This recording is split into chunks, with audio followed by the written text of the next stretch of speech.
Her poetry fascinated her contemporaries, yet only a single line has survived. One line, nothing else.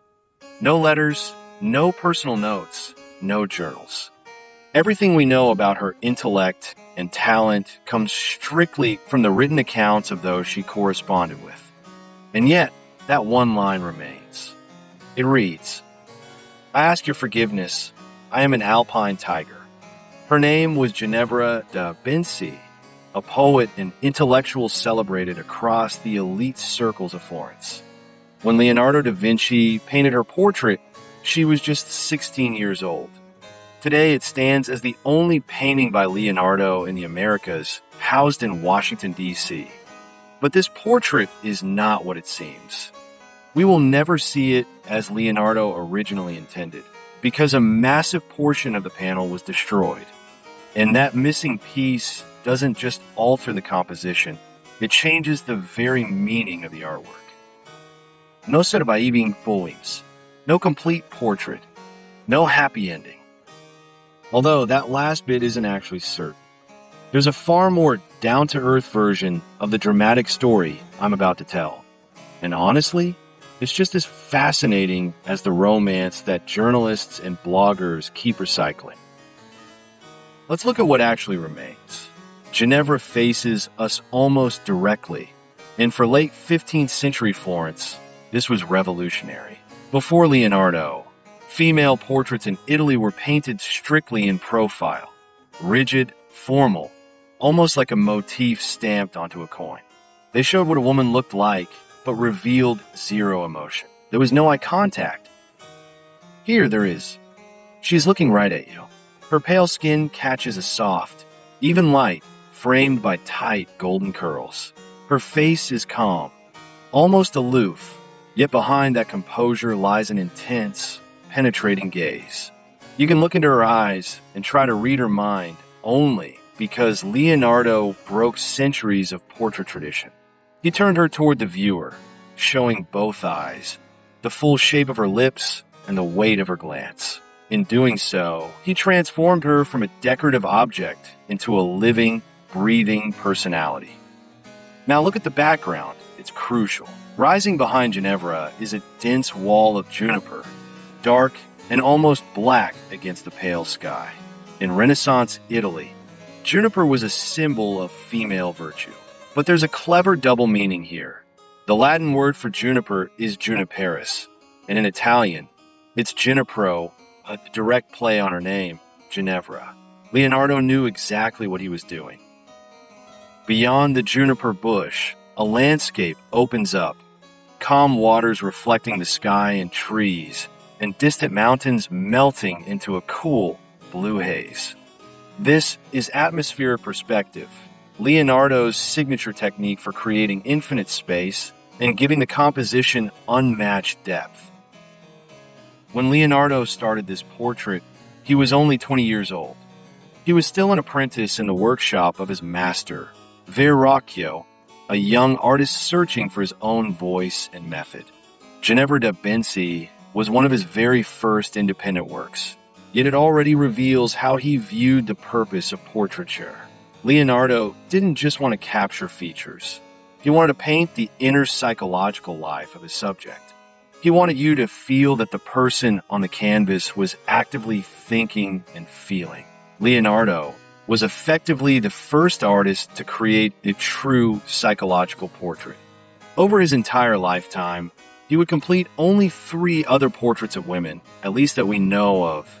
Lady with an Ermine, La Belle Ferronnière, and of course, the legendary Mona Lisa. By the way, if you want to know why the Mona Lisa became such an icon and why it's considered one of the 10 most important paintings in history, I made a dedicated video on it. You can click the link right up here. Back to Ginevra, because this painting holds a secret hidden from the naked eye, one that reveals a technique Leonardo would later perfect while painting the Mona Lisa. For centuries, no one could see it. It was only discovered recently through modern multispectral imaging. Layered directly into the paint near the juniper branch are fingerprints. Leonardo's actual fingerprints. He didn't just use brushes. He He used his fingertips to blend the oil paint. Touching the wet surface directly allowed him to soften the transitions between tone and light, making edges dissolve seamlessly into one another. This technique, which he perfected decades later, is called sfumato. 550 years later, the physical touch of his hands is still embedded on the canvas. Beyond the technique and composition, there is a story packed with quiet drama. In 1474, Ginevra was 16. As the daughter of a wealthy banker, she was highly educated and well-connected. Lorenzo de Medici himself dedicated sonnets to her, and suitors competed for her attention. Yet, she was married off to Luigi Niccolini, a wealthy merchant nearly twice her age. Unsurprisingly, it wasn't her choice. It was a political arrangement made by her family. For a long time, art historians assumed Leonardo painted this portrait on commission from her father to celebrate the wedding. Young women's portraits were frequently commissioned for this exact reason, to document a transaction of status from one family to another. But if you turn the painting over, the reverse side tells a completely different story. On the back sits an emblem, a branch of juniper in the center, flanked by a laurel wreath on the left and a palm frond on the right, tied together with a Latin motto, Virtutum forma decorat, beauty adorns virtue. Every element here carries weight. The palm represents moral strength. The laurel signifies her reputation as a poet and intellectual. And the juniper, once again, is a play on her name. At first glance, it looks like a standard coat of arms. But here's the twist. The laurel and palm were not Ginevra's symbols. They belonged to another man.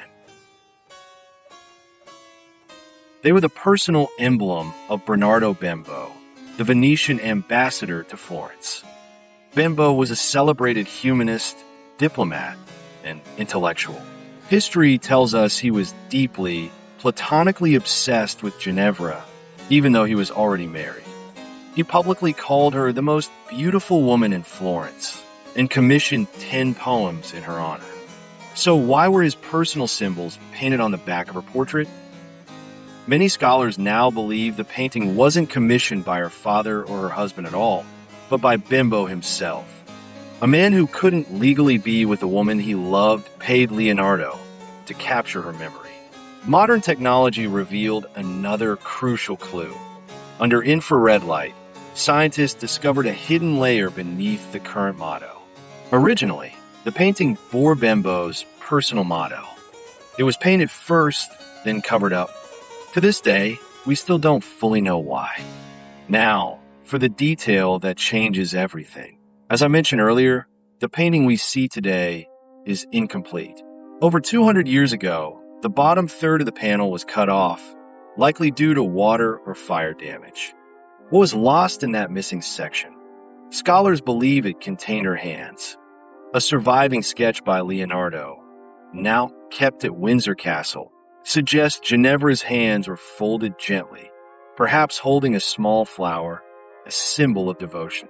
Leonardo strongly believed that hands were just as expressive as the face, writing that they should be posed naturally, resting one over the other. For a long time, the absence of hands was the main argument used by skeptics to claim Leonardo didn't paint this portrait. Once experts realized the lower portion had been amputated, his authorship was confirmed beyond doubt. It also explains why the wreath on the back looks strangely cropped at the bottom.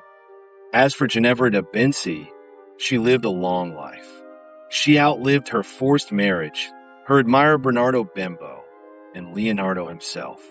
She likely wrote poetry until her final days, but not a single line survived, except for that one fragment. Her poems, her letters, and even her hands on the canvas were all lost to time.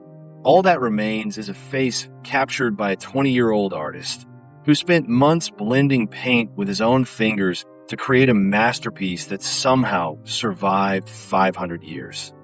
Through his brushwork and a few scattered historical records, we get a glimpse into a quiet, unfulfilled love story less dramatic than Romeo and Juliet, but deeply moving in its understated sorrow.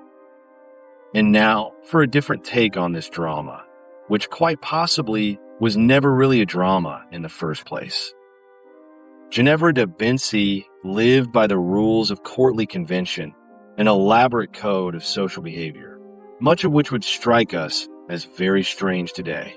One part of that code was Platonic courtly love. It was a social ritual. A man and a woman would publicly express romantic feeling for one another, or rather, the man expressed it, and the woman accepted it with restraint and displayed her virtue. And the feelings didn't actually have to be there at all. This is that famous service to a beautiful lady we all know from medieval romances. In the Florence of that era, the ritual worked like this. A man chose his lady, almost always a married woman, precisely so that his gestures couldn't be mistaken for real intentions. Then he expressed his romantic devotion, writing her poems, dedicating his triumphs to her, and performing other public gestures that were demonstrative, socially approved, and completely harmless. Some historians argue that Bernardo Bembo was exactly that Ginevra's courtly, officially sanctioned admirer.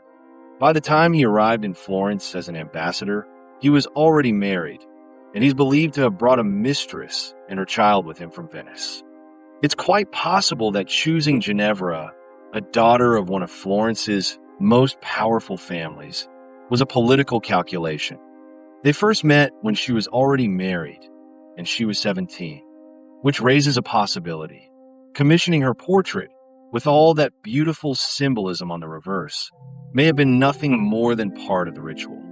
One more detail: Lorenzo de Medici, the man who commissioned sonnets in Ginevra's honor, had his own official courtly beloved, Lucrezia Donati.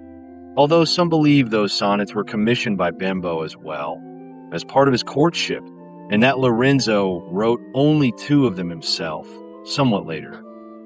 That's all for today.